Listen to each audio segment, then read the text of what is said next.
So, you're writing discussion posts every week. And one of the things you can use these discussion posts for is to practice some of the terminology you had trouble with in the written report or in the test. So, let's say you're going to start writing a post next week, and I'm using an image that is not from our chapters, our class, so that you can just get an example of this without me doing the work for you. All right. So I've uploaded an image in here, which is helpful if you want to do that. Although you could also say, I'm going to talk about, and give the title of the artwork, or the figure number. So I'm going to start by saying what I'm going to do. And this is important because in the discussion forum, many of us have been describing the visual structure of an artwork. But if you don't say, I'm only talking about visual structure, then I'm not going to correct you for also talking about physical properties or subject, right? But here I'm saying what I'm setting out to do. I'm going to discuss the visual structure of this work. And now if I can write it in sentences, or I could even kind of make myself a list to help myself get organized. I'm going to start by talking about composition. What should I start with? Let's talk about rhythm. Something you guys don't like talking about, I take it. So in this artwork, I see rhythm. In this artwork, I see rhythm. Where do I see it? I see it in the repeated lines on the dress of the person in front. Oh, wait, I see depth, too. I think I spelled this wrong. Here we go. I see depth, and I can write about that. I see depth in the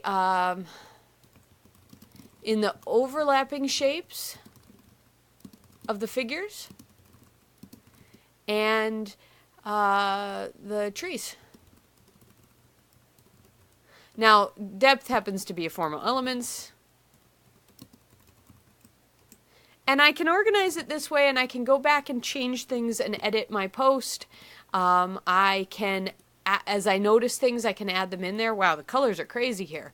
The colors are not natural, which is a perfectly legitimate thing to say about formal elements. They seem, how do they seem? They seem very bright. Oops, I should say they are bright. They seem energetic. Right? We can say those sorts of things.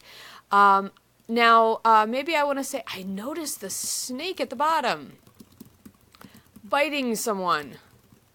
Now, if I posted this, and I'm not going to make you watch me write a bunch of stuff, but if I posted this right now, then someone could come along and point out to me the mistake I've made.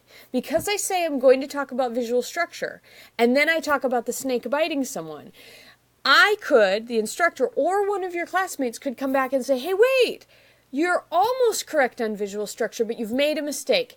Snake biting someone is a subject thing.